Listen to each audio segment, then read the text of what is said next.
The house that shouldn't exist.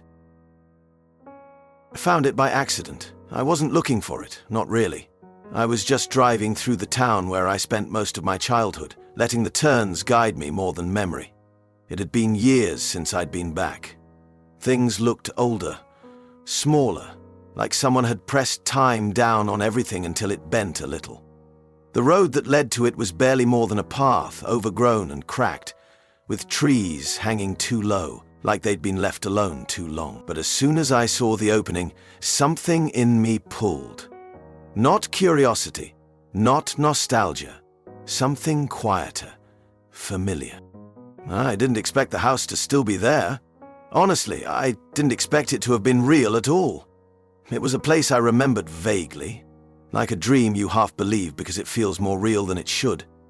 I must have been 9 or 10 the last time I saw it, just once, just for a moment. But the image had stayed with me all this time. White paint, peeling, a porch with one missing step, a crooked weather vane. I remember walking past it on my way home from school, thinking it looked like the kind of house ghosts might retire to. It was just sitting there, quiet, almost embarrassed to be seen. When I turned the corner and saw it again, it looked exactly the same. Not similar, not familiar. Exactly the same. Same missing step. Same window cracked at the corner. Same feeling in my chest that I couldn't name. I parked without thinking, stepped out, stood in front of it for a long time. It didn't feel abandoned. It felt paused, like something had pressed stop on a moment and left it hovering ever since. I took out my phone and snapped a photo. More for myself than anything. Just proof that I wasn't making it up. Later that night, I showed the photo to my sister. She tilted her head, confused. "Where is that?" she asked. I told her, "The old road behind the hill, near the back edge of town." She looked at me like I'd said something wrong. "There's nothing out there," she said, "just woods." She paused. "There's never been a house there." I laughed at first, thought she was messing with me. But when I zoomed in to show her the picture, the screen was blank. Just trees. A narrow road. No house. I didn't sleep well that night. I kept thinking about the photo. Not just the fact that the house wasn't there, but how absolutely certain I was that I had seen it. My memory wasn't foggy, it was clear. I remembered the porch, the peeling paint, even the way the air felt heavier when I stepped out of the car. That kind of detail doesn't just appear out of nowhere. I kept going back and forth in my head, trying to reason with myself. Maybe I'd imagined it. Maybe it was a different house. Maybe I hadn't taken a picture at all. But I had. I knew I had. The next morning, I opened my gallery and scrolled through every photo from the day before. Nothing. No trace of the house. Just an image of trees and sky and a crooked path leading nowhere. No metadata. No hidden files. It was like the house had never existed. Not in the world, not in my phone, not even in the part of reality that leaves a trace behind. Still, the feeling wouldn't go away. It wasn't fear. It was something closer to doubt. Not in the house, in myself. I didn't tell anyone else. My sister had already dismissed it, and I didn't want to sound unhinged. But it started to eat at me. I found myself zoning out during conversations, half listening during meetings, distracted by the constant replay of that moment. I saw it again, so I went back. I drove the same road at the same time of day, hoping lightning might strike twice.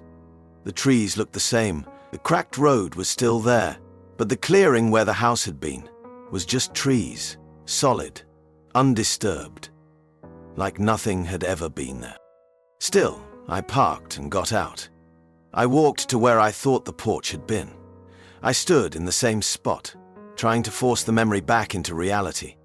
But there was nothing to touch, nothing to see. Just moss, leaves, and the hum of wind that didn't care what I believed. It was like trying to hold on to a dream while already waking up. You know it was vivid, but the more you reach for it, the faster it dissolves. I walked deeper into the woods, tracing the line where memory and landscape clashed.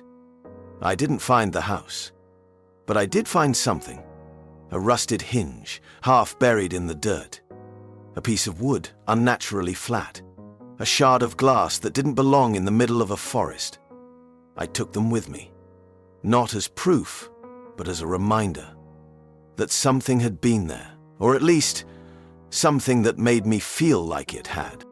That night, I laid them out on my kitchen table, just 3 objects, ordinary on their own, but together they felt like artifacts from a story I wasn't supposed to remember.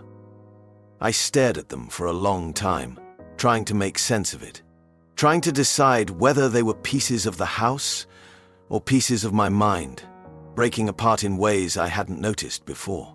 I kept the objects in a box under my bed. I didn't look at them every day. I didn't need to. Just knowing they were there gave me a strange kind of comfort, like I hadn't imagined it all, like there was some version of reality somewhere where the house still stood, not for anyone else, just for me. I stopped trying to prove anything. I didn't go back to the woods. I didn't bring it up in conversation. It felt too fragile, like saying it out loud would snap the last thread that connected me to that place.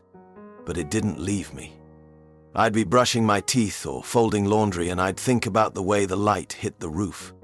I'd remember the exact color of the chipped paint, the weight of silence in the air when I stood in front of it. It wasn't like a haunting. It wasn't terrifying or painful. It was more like remembering someone you used to know. Someone you met once at just the right moment, who said something you didn't understand until years later, something that stayed with you even though they didn't. One evening, I had a dream. I was standing in front of the house again, but this time, everything felt wrong. The windows were dark, the door was missing, the porch was caved in. I tried to walk closer, but my feet wouldn't move. The house just sat there, not looking at me, but waiting.